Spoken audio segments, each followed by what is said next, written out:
everybody. It is Thursday, May 30th. You're listening to the Mo.news podcast. I'm mo.news. And I'm Jill Wagner. This is the place where we bring you just the facts. And we read all the news and read between the lines so you don't have to. Jill, as a former resident of Washington, D.C., there's big news coming to the nation's capital. That's right. The pandas are back.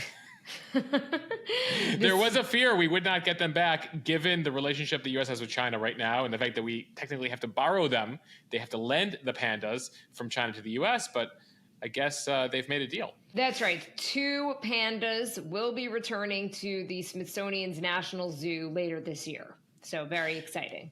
Jill, it makes me remember the plot from Anchorman where Brian Fantana is standing outside the panda exhibit and he's like, hey, you're making me look stupid. Get out here, panda jerk. Playing off of the fascination during that time of the first pandas arriving in the U.S. Obviously, Anchorman takes place in the 70s there. The agreements had expired. Now it looks like San Diego's getting pandas back. DC's getting pandas back. So a big deal, Jill. That was one of the most visited attractions in Washington when tourists come to DC. Moshe, a little panda diplomacy. Pandemonium. Jill. I think that was the graphic we always put at CBS whenever we covered this issue. And everybody who's waiting for them, pack your patience. Pack your patience for the pandemonium graphics. All right, let's get to some headlines here. Coming to a retailer near you, price cuts. Walgreens joins Breaking Target. News. Yeah, this is the news that I can get excited about. This is huge news. And by the way, a rare situation, we get to start with something good. That's right. So Walgreens will be joining Target, Amazon, and Walmart in announcing some pretty steep cuts just in time for summer. A focus on a different presidential election, this one in Mexico, which could bring the first woman president of that country. Here in the U.S., day 2 of jury deliberations in Donald Trump's hush money trial, what the jury asked for on day 1. And which historical figure Donald Trump compared himself to yesterday. Plus, blame it on your wife. Justice Alito telling Congress that he will not recuse himself from January 6th related cases. We'll explain what this is all about. Jill, I'm sensing a trend lately with some of these folks in D.C. That's right. Bob Menendez has a similar argument going. The Middle East war goes viral. If you've been on Instagram or TikTok recently, you have probably seen that viral AI meme that urges, quote, all eyes on Rafah.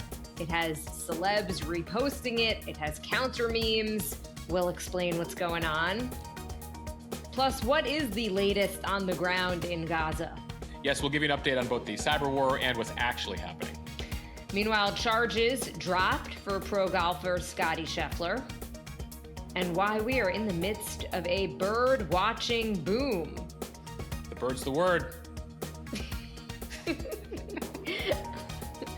I didn't know if you were going to whistle. I was actually thinking, should I whistle here? But bird is the word I like better. And Moshe has on this day in history. Jill, today we have an opportunity to talk about one of my favorite fun facts about DC, when a pyramid was almost built on the National Mall. You've heard this one before. All right, let's start with my favorite topic, or my least favorite topic, the rising price of food. Apparently, some of the biggest retailers have gotten the memo, and there has been a bit of a reckoning as these companies try to win back shoppers who have been turned off by high prices. On average, experts say prices are about 20 to 30% higher than they were about 3 years ago, and Americans' paychecks not keeping up. So Walgreens is joining other retailers in cutting prices across the board. We're talking everything from snacks to toiletries, even Squishmallows. If you have young kids, you know what those are. Walgreens announced Wednesday that effective immediately, they're cutting prices on more than 1,500 items, both online and at its stores. We reported last week Target was doing the same. You can also look for price cuts from Walmart and Amazon. As for Walgreens, some examples, a jar of vitamins is now $12. That's down $1.50. A bag of chips from Walgreens brand now costs $2. That's down about 80 cents. And those Squishmallows, they've gone from $25 to about $20. So this is a big deal here, Jill, and we still have to get to what we think the ramifications of this will be for inflation and spending here. Unclear how the Fed will feel about this. Still, Walgreens says in the statement here that it understands our customers are under financial strain and struggle to purchase everyday essentials, and it follows a whole string of announcements. You had Target last week announcing plans to reduce prices on 5,000 items this summer, ranging from everyday grocery items to household essentials. Amazon Fresh discounting 4,000 items, both name brand and its own products. They're talking about discounts of up to 30% across online and in-person stores, frozen food, seafood, etc. Walmart cutting prices on 7,000 products across food categories. That came up from their CEO in the recent earnings call. Aldi and Kroger also making moves to lower prices here. So it appears to be a trend across the board. The realization here is that the stores know they need to make changes to get customers in the door, especially when it comes to getting them to buy discretionary items like new clothes, decorative items for home, arts and crafts, hobby kits, etc. Retailers are finally getting nervous here that they raised prices as inflation spiked. Also, by the way, we should note they were able to increase their profitability by a lot. Americans at first kept shopping, but now they're pulling back. And it is impacting the bottom line of these stores as well as their share prices. Walgreens stock down 40% this year. Target sales down 3%, 4 consecutive quarters there of declines.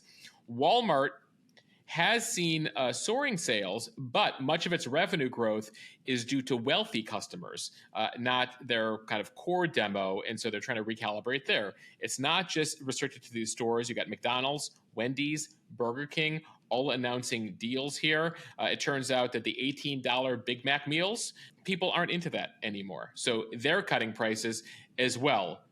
CNN Business described it like this: in a game of chicken between stores and shoppers, it's the stores that appear to finally be yielding here. And as I mentioned at the top, this has huge economic ramifications because, of course, this is good for you and me. It means we'll be spending. At the same time, 2/3 of the American economy is a consumer economy. We're very much a spending economy. So if we're not spending, the economy is not growing. But at the same time, the concern has been with more money out there and more spending that it will lead eventually, again, to price increases, aka inflation, which the Federal Reserve has been trying to tamp down here. So we'll see how this all plays out, both for our wallets and pocketbooks, but also for the larger U.S. economy. For now, though, Moshe, I'll take it. Yeah, and some people saying, "Oh, big retailer, Target, Walmart, etc. All you people were saying this was about inflation, but it looks like maybe it wasn't about inflation. Maybe you were, taking those extra profits there because they were blaming the price increases on inflation for a very long time. But at the end of the day, folks, they will respond to you, and it appears enough Americans were not spending as much money as they were before, and these stores are looking at their bottom line saying something's got to shift. So like CNN said, it appears we've won the game of chicken for now, Jill. Bok, bok. Is that Walmart? That's Walmart, right? I didn't know if that would get a laugh or an eye roll. It worked. 7 out of 10, Jill. Maybe 8. Okay, now to an election south of the border that could have a major impact on a number of issues that we are dealing with here in the United States. Mexicans will be going to the polls this weekend in a critical presidential election to decide who will replace their populist president, Andrés Manuel López Obrador. The leading candidates are 2 women, which means that Mexico will likely elect a woman for the first time in its history. As the AP puts it, that is a very big deal in a country long marked by its macho culture. It comes as U.S.-Mexico relations are pretty tense over the border crisis and the flow of drugs. So let's take a look at what's happening here. López Obrador is leaving the office with a ton of popularity. His approval ratings are in the mid-60s. He is focused on combating corruption and appearing as a down-to-earth politician. For example, he refused the president's jet and mansion. He was elected in 2018 by galvanizing working class and rural voters.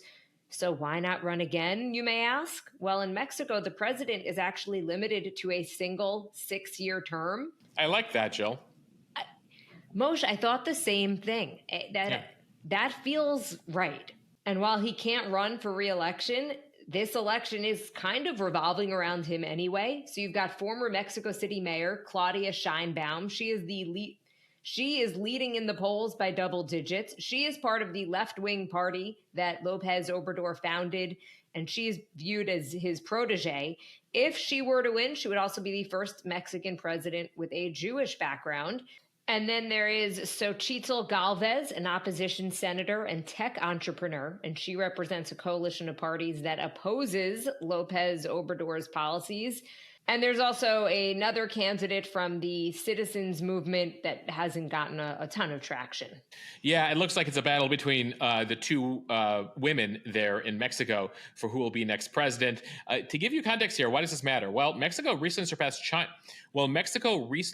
China as America's top trading partner. So huge impact on the U.S. economy. It's also the largest source of undocumented migrants across the border, also the largest source of drug trafficking into the U.S.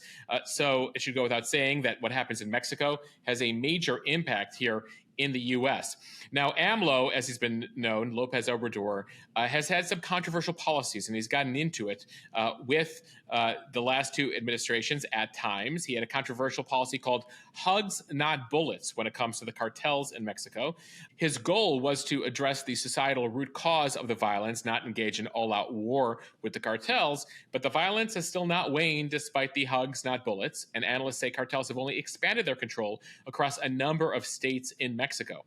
In many cases across these states, Jill, they've killed journalists. It was the most dangerous place in the world for journalists until recently.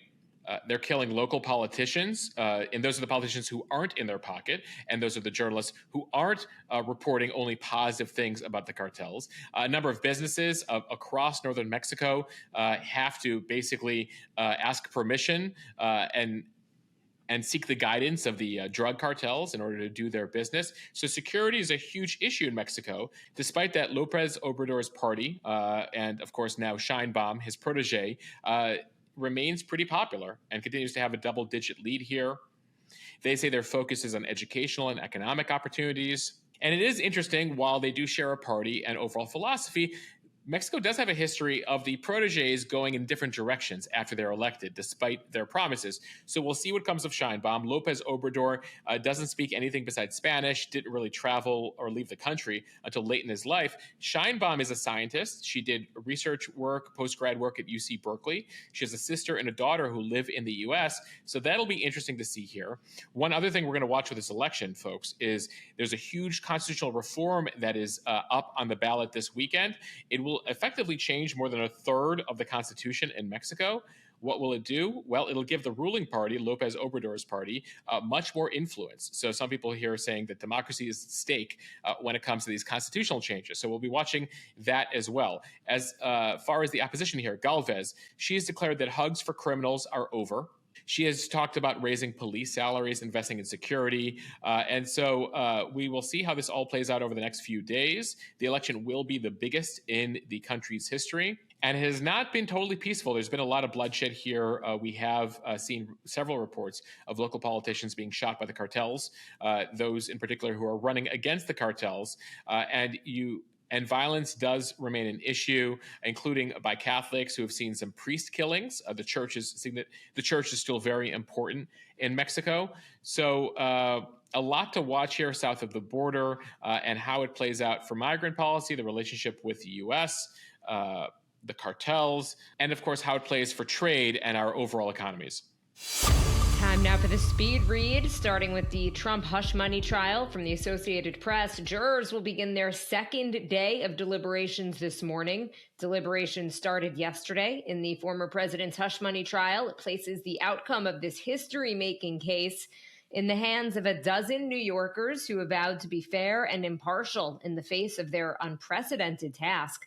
Just hours after embarking on their closed-door discussions, the jury returned with separate notes asking to rehear testimony about the alleged hush money scheme that is at the heart of the case. And they also wanted to rehear legal instructions from the judge that are meant to guide them as they deliberate. The jury discussions happen in secret in a room reserved specifically for jurors and in a process that is intentionally opaque. The jury must evaluate 34 counts of falsifying business records, which means that a verdict might not come by the end of the week. even though there are some theories that juries like to give out verdicts on Friday afternoons ahead of the weekend.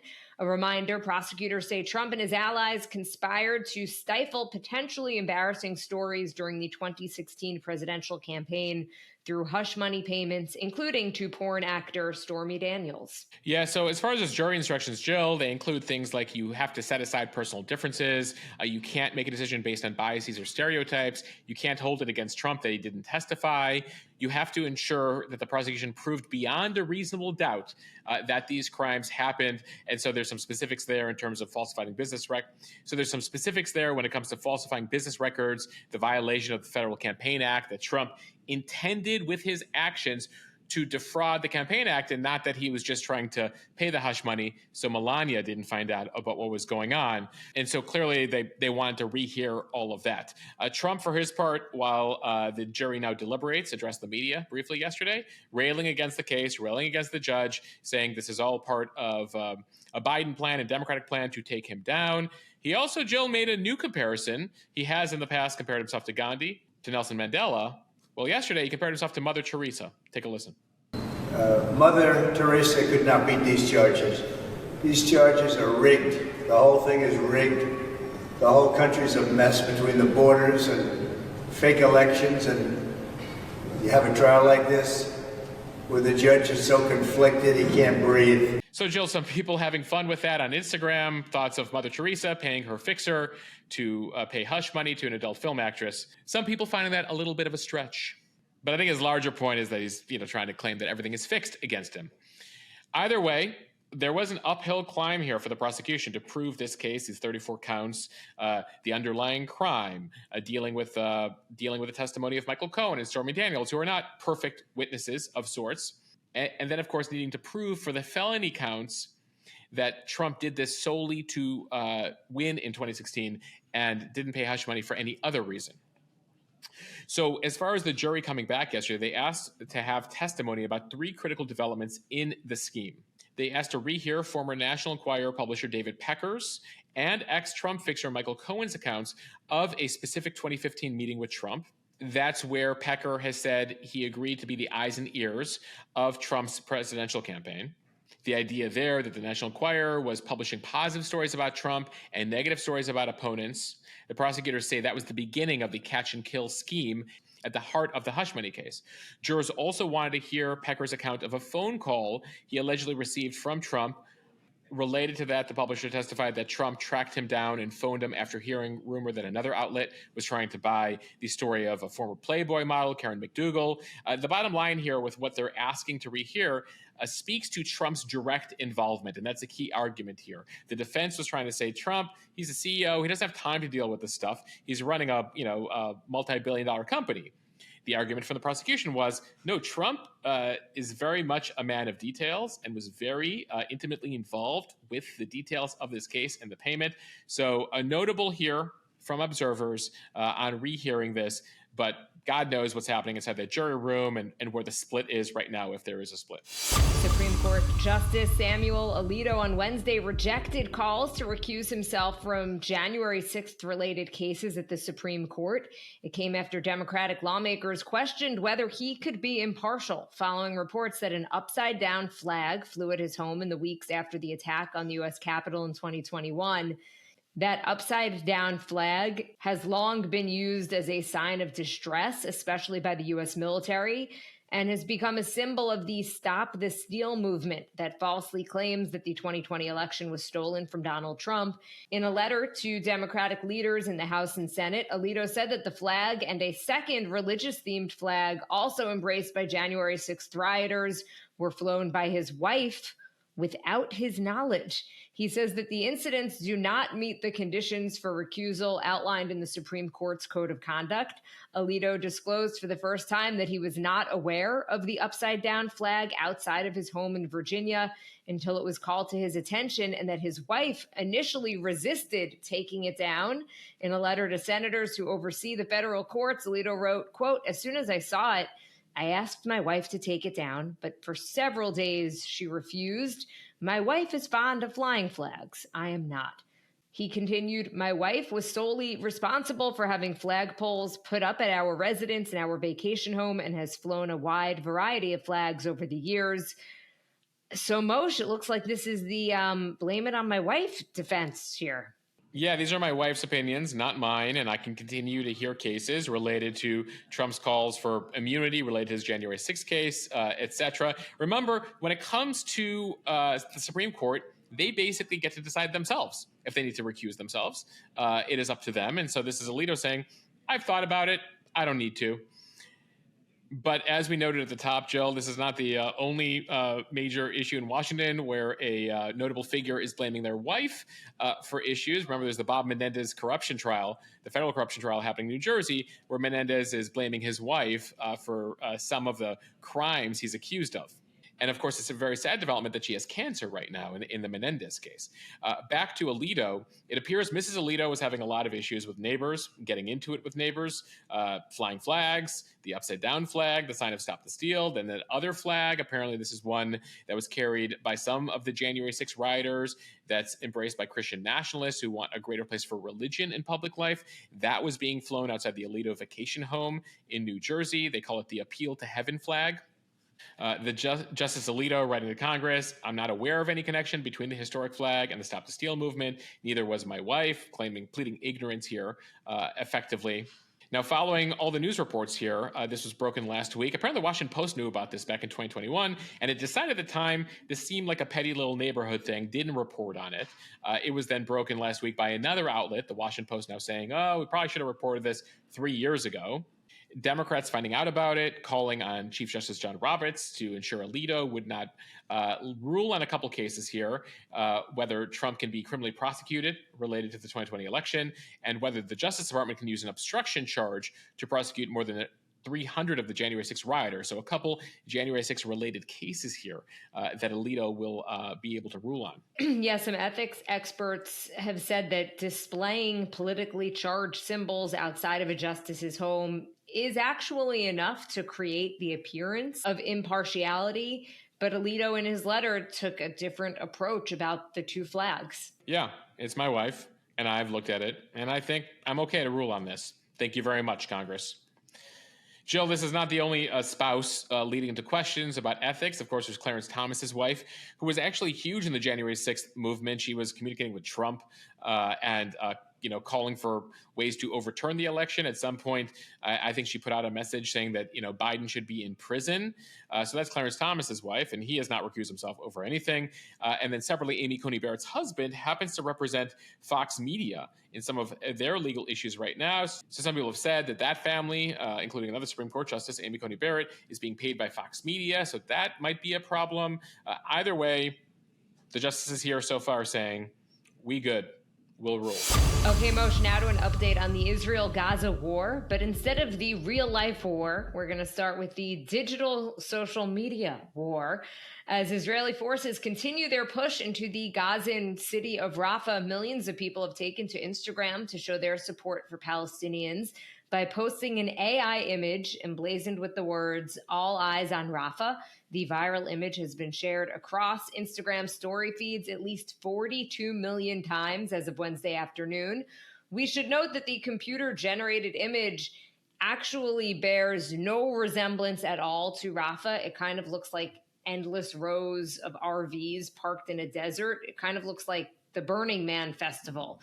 There are also snow-capped mountains in the back, and we know that there are no mountains in Gaza. But the image is easy to look at. It is easy to share. We've seen celebrities do that, like Dua Lipa and Bella Hadid. They quickly jumped on this trend. And then an Israeli account created its own response, an AI-generated image of a child in a tunnel reading, "If your eyes are on Rafah, help us find our hostages." And another that simply read, "Bring them home now." And those have been shared several 100,000 times. So we're talking several 100,000 versus tens of millions. Jill, there was another pro-Israel meme. I guess they haven't, on that side, really gotten to one meme. There was another one that asked the question, again, in an AI meme, where were you on October 7th, with an AI-generated Hamas figure and an AI-generated Israeli hostage, the 10-month-old baby Kfir Bibas, who is still held right now in the Gaza Strip. But then that, at some point, appears to have been taken down by Instagram. It might have been because there's a gun in it, unclear. Either way, that main viral image, the one that's, again, gotten tens of millions of reshares, was created by one Instagram user who has put together a number of graphics during the war, giving people the option on Instagram to reshare it simply with the touch of one button. He has also created additional AI images calling for Israel to be replaced completely by Palestine, the destruction of Israel, etc. It sort of reminds me, Jill, of 2020, if people remember, back in June of 2020. If you were on Instagram, there was a black square meme that went viral, effectively trying to show solidarity with the Black Lives Matter movement by posting just a black square one day on Instagram. It's estimated that that was shared tens of millions of times. So the social media war here on Instagram continues with its reshares, some people mocking it, some people upset that effectively here, you're creating two sides when in fact you should be able to hold it within you, that you both have compassion and sympathy and empathy and care for the civilians who are suffering in Gaza, but also the hostages who are being held against their will for 8 months in Gaza as well by Hamas. Right, and then at the same time, we quickly saw memes from Iran, Ukraine, Sudan, making their own versions of All Eyes on Ukraine or Pray for Sudan. By the way, we are going to go into a much more in-depth story about what is happening in Sudan and just the absolute lack of media coverage tomorrow on the podcast. Yeah, we've gotten some interesting numbers. So we have that up on Instagram, and we'll go in depth on the podcast tomorrow. But there's activists in other places saying, what about All Eyes on Us? Now, as for the latest on the ground in Gaza from the Washington Post, Israel saying Wednesday it has achieved tactical control over the border, Gaza and Egypt, a significant success for Prime Minister Benjamin Netanyahu, who has repeatedly described control of the area as an objective for Israel in Gaza. An official with the Israeli Defense Forces, speaking anonymously to brief reporters, said that while Israel does not have boots on the ground throughout the boundary, it's known as the Philadelphia corridor. Its control means that Israel can essentially cut off Hamas supplies via underground tunnels in the corridor. Israel saying it's discovered at least 20 cross-border tunnels in the area. And they actually think there might be hundreds down there. The Israelis last had control of that border 20 years ago. In 2005, they gave up control, handed over to the Palestinians, who were then controlling the border with Egypt there. Hamas, of course, takes over Gaza in a coup in 2007 and has managed the border since then, going 17 years now. So it has had time to build tons of tunnels to smuggle weapons. Some of them are very wide, Jill. They can smuggle vehicles through those tunnels underground. And so the Israeli announcement here is pretty significant. The Egyptians were very upset about this. They actually cut off all humanitarian aid to Gaza to protest the fact that Israel is now taking control of the border from Hamas. The Americans earlier this week convincing Egypt to start letting in humanitarian aid again, despite the Israelis controlling the border. And it comes amid no signs of an end to fighting here. Several senior Israeli officials in the last day, Jill, have talked about the war lasting through the end of this year now as they continue operations against Hamas. A top former military official named Gadi Eisenkot said it could take 3 to 5 years here to reestablish control and hand over control to a new, stable Palestinian government there. But interestingly, he was also calling for some new elections, saying that Netanyahu has have lost the country. Oh, yeah, he's a huge critic of Netanyahu, and he's like, he hasn't achieved his aims here. He's done. He's convincing you that, we can achieve victory tomorrow. Victory cannot be achieved tomorrow. It can't be achieved next month or by the end of the year. It's going to take years, and we need some new leadership, Jill. But it comes as new polls have come out in Israel. And basically, about a month or two ago, Netanyahu was at his bottom in terms of approval level, just a complete collapse of approval. And recent polls in the last week or two show he's starting to gain support again. And it goes to show you some of these outside events and this, continuous criticism that Israel and Netanyahu in particular are getting from Europe, getting from the U.S., is leading some Israelis now who were questioning, who were over Bibi, to rally around him. From ESPN, all charges against top golfer Scottie Scheffler were dropped on Wednesday after a Kentucky prosecutor said that the evidence does not support a case against him. Jefferson County Attorney Mike O'Connell telling the court that the evidence against Scheffler doesn't even meet the lower standard of probable cause. The world's #1 ranked player was arrested on May 17th outside of the Valhalla Golf Club in Louisville during the PGA Championship. He was accused of failing to follow orders from police who were investigating a fatal accident outside of the club early that morning. Yeah, it was a whole incident in the rain, in the dark. It appears to have been a massive miscommunication. The golfer allegedly dragged an officer with his car who was trying to stop his car. He was initially arrested, charged with felony for assaulting a police officer with his vehicle, along with 3 misdemeanors. But Scheffler insisted here he was following police directions on how to enter the club. This whole thing was a miscommunication, and it appears here the police have decided to move on as well. And finally, from Axios, birding is a hot hobby in the post-pandemic era. It comes with a slew of perks, from boosting mental health to aiding scientific discovery. 96 million Americans, more than 35% of people who are 16 or older, have taken part in bird watching or bird conservation activities. This is according to a U.S. Fish and Wildlife Service survey. Yeah, Jill, I buy that. Have you watched the birds? Are you one of those 1 in 3 Americans? Yes, Moshe. There's this really funny meme, or it was like a tweet that went viral, that said, "It is ridiculous how fast bird watching creeps up on you. You spend your whole life being 100% indifferent to birds, and then one day you're like, damn, is that a yellow-rumped warbler?" And it's so true. It's like out of nowhere, all of a sudden, you're obsessed with birds. Jill, it was something we took up briefly during COVID with a friend of the pod, Vlad Dutier of CBS News. He's a huge bird watcher, and he took us like on a little trip around Central Park with a book and was pointing out all the birds. And at the time, of course, the owl was the big one that we wanted to find. I have an owl outside of my house on Long Island, actually. That is quite loud, especially as the kids are trying to fall asleep. Well, needless to say that 35% of people, that is actually more than double the share in 2016 when the survey was last taken. Ed Yong, he is an award-winning science writer. He tells Axios, "Sometimes we internalize this idea of wilderness and nature as being synonymous with these grand, sweeping vistas like Yellowstone or Yosemite. But for most of us, those places are hard to get to. What birding has taught me is that nature is really just around me all the time." Not sure how you top that, Moshe. So Yang apparently started bird watching less than a year ago, and he says he's, quote, fallen hard, and that it's been transformative for his mental health. It's even more meditative than actual meditation. And that he's part of a birdwatching group for long COVID sufferers called the Spoonbill Club. So a lot of people, Jill, have taken this up. Jill, there was one point a few years ago when my dad got into finches, if you know finches, and he was mating them, and we had like almost 100 finches between like 10 cages. And my father really got into this, and I was like, what is the deal here, Birdman? He's like, I really like this, and I really enjoy this. Eventually, he moved on from the finches. There's a chance he could bring them back at some point. My father also happens to be really good at chirping, like doing bird sounds, and he will FaceTime Olivia all the time, and she loves it. She thinks it's hilarious. She so enjoys listening to her grandfather chirp like a bird on FaceTime. So I think with our 8-month-old, we have a future bird watcher on our hands. Better than meditation. There you go. All right, on this day in history, Joe, we begin 6 centuries ago. On this day in 1413, Joan of Arc was burned at the stake. She had led the French army in a momentous victory over the English in the 100 Years' War. She was then charged with heresy and witchcraft, which of course leads to her death. Fast forward to the 20th century. On this day in 1911, the first Indy 500 race was held and won. Race time, Jill, 6 hours, 42 minutes for the winner.